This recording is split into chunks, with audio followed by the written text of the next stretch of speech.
Hello, you guys, and welcome to Mia's Bedtime Stories. These stories are all created by me, and they are definitely a little bit out there, so I hope you guys enjoy. We'll get right into it. This one's called The Organ Donor. Dr. James watched the sphygmomanometer finally flash 145 over 80. Someone's a bit nervous.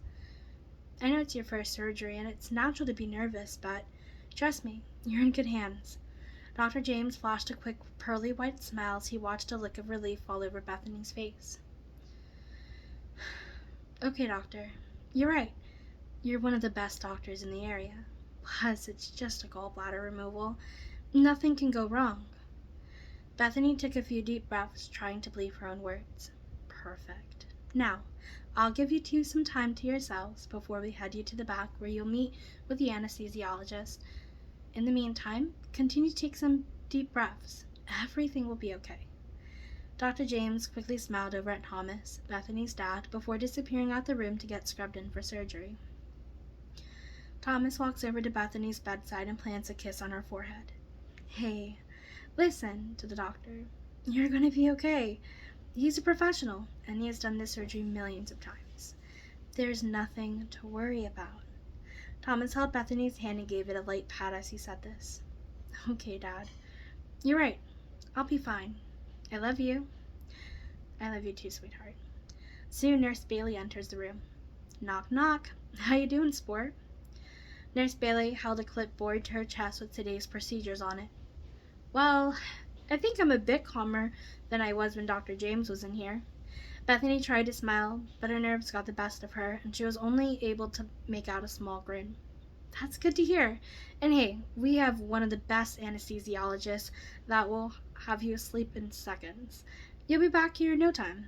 Thankfully, your surgery is only 45 minutes, so you won't be there too long. Nurse Bailey had a sense of guilt as she watched this calm down Bethany. It is becoming harder and harder to say these lies with each young patient she has seen as the demands are increasing of younger people. Nonetheless, Bailey has her own reasons on why she does what she does. So she shakes the thoughts and presses on that smile she has rehearsed every day since she has been working alongside Dr. James. Thank you, Bailey. See, sweetheart, even the nurse said you were in good hands. She knows what she's talking about. Thomas smiled and gave Bethany's hand a quick squeeze. Okay, you guys. Alright, I'll be fine. Plus, I'm probably gonna get the best nap in my life. You know what? I think I can do this. Bethany smiled and let out a small giggle at the thought that all the restless nights she has endured over the past couple days leading up to the surgery would all be over. Nurse Bailey glanced at the digital clock that hung above the blank whiteboard. I'm so happy to hear that because it looks like it's just about time to head you to the back. Bethany said her last goodbyes as she is wheeled out her room and pushed towards the operating room. The closer she gets to the door, the more the feeling of nausea washes over. She tries to ignore the feeling that something is terribly wrong as she waits to meet her anesthesiologist. But not enough breathing exercises will shake her mind out of the thought of running out the room. Hey, my name's Matt, and I am your anesthesiologist for the day. I heard you were a bit nervous today, but I can promise you, you won't feel a thing, and soon enough you'll be back in your room with your dad. Nurse Bailey peered from the corner of the room as she watched Matt put on this show that he has done countless of times. She still has not been able to wrap around her brain how he can keep this facade going on, as we are now doing this to patients around his daughter's age. Matt has been working with Dr. James longer than Nurse Bailey, so I suppose over time you just get used to it, like you would with any other job. Nurse Bailey, it's time for you to go meet with our next patient, Kyle, Dr. James yelled over a curtain. Bailey looked at her clipboard she has pressed to her chest all day, in fear that if anyone saw what was on it would blow everyone's cover. On it, Bailey shouted back. She took a quick glance at the clipboard and went straight to Kyle's age. Her heart sunk to see the age 14. She couldn't fathom what they could possibly need from a 14-year-old. But she took a deep breath, put on that smile she always had, and headed over to his room. All right, Bethany. You are going to take a deep breath and count backwards from 10 for me. I guarantee you that you'll be out way before you even hit 1. Okay. As promised, Bethany was out before she could even hit 5. She's out? Dr. James looked over to Matt as he entered the room. Yeah, she's out cold. Perfect. Scalpel me. Dr. James Surge Tech passed him a scalpel and he immediately started to create incisions. So, what do they need from this one? Surge Tech Janice said as she stood by the trolley that held a needle holder, dissecting scissors, retractors, forceps, and other necessary tools for today's procedure. Well, we need a heart, one kidney, and both of her eyes. They specifically requested hazel eyes. And then here came Bethany. Poor girl. We're going to take them all from her? Surge Tech Janice said, with a concern in her voice. Dr. James stopped working on Bethany and turned to Janice. He began to walk towards her with the scalpel already drenched in blood. Soon before Janice could get away, he was inches away from her face with a bloody scalpel pressed on her jugular. Any wrong move could be her downfall. The trolley pressed hard into her hips as he cornered her.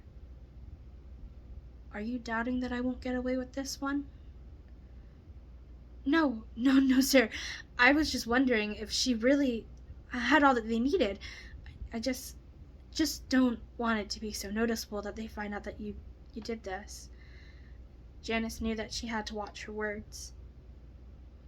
The only way they'll figure this out is if someone tells. I've been doing this for years. Are you telling me you're going to tell? Dr. James pressed a scalpel into Janice's jugular vein, enough for it to slightly break skin, but not enough for blood to be drawn. His baby blue eyes turned a gray, and Janice's heart began to pound, knowing that if he were to take her up right now, with the connections he has, no one would ever know. No, sir. I won't tell. And even if I did, you're one of the best doctors in all of Memphis. I don't think anyone would believe me anyway. Janice held her breath in hopes that this would be enough to have Dr. James ease up. Good girl. Now, pass me the dissecting scissors. We only have 30 minutes to remove everything we need and suture her up, so it isn't noticeable. Janice does as she is told, and soon enough, one kidney, a heart, and both of Bethany's eyes were gone.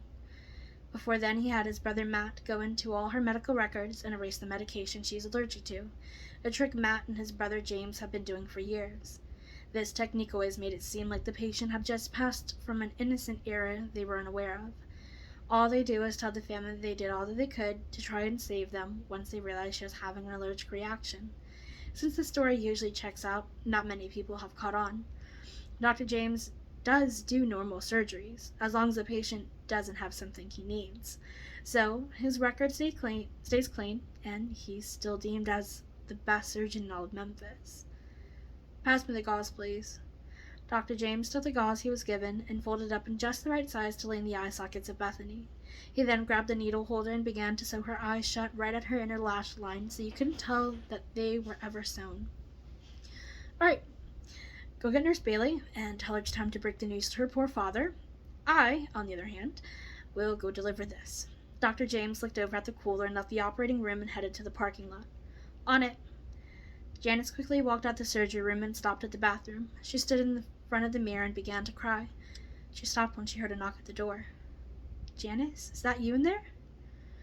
Janice quickly opened the door to see Nurse Bailey there. She ushered her inside the stall before anyone else could see.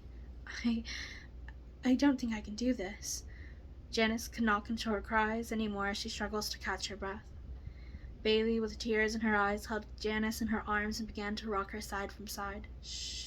It's going to be okay. Remember why you're doing this. I know, but there has to be another way to afford his medication. Wouldn't karma come back to me anyway? A life for a life? No, this is all of Dr. James' doing. So, let me guess. He was having you find me to tell her dad Thomas the news, wasn't he? Yes. Janice kept her head down in defeat. What did they take from this one? Her eyes, a kidney, and a heart. Wow, the demands are getting worse. Okay, well look, I'll let you pull yourself together and I'll go tell Thomas the news. Don't take too long though. Patient Kyle will be in soon and Dr. James doesn't like to run behind schedule. Yeah, hey, drinks after work? You bet. At the top floor of the parking lot, Dr. James can be seen sitting in a blue car with tints. In his car, he holds open his laptop with the dark web open, messaging his client that the organs are ready. An all-black tinted car parks right beside him. Dr. James looks around before he exits his car and goes into Brad's. You got me everything? Brad loses no time in asking questions. Yes, everything is there. Dr. James hands Brad the cooler. Brad opens the cooler to double-check that one heart, a kidney, and both hazel eyes are there. Perfect. You never disappoint me, Doctor. I'll be back in an hour for Kyle. Yes, sir. I'll wire you the money shortly. Now get out. Dr. James exits Brad's car and heads back into the hospital to scrub in for his next surgery. I hope you guys enjoyed this story, and there's so many more to come. I will see you all tomorrow. Thanks. Bye.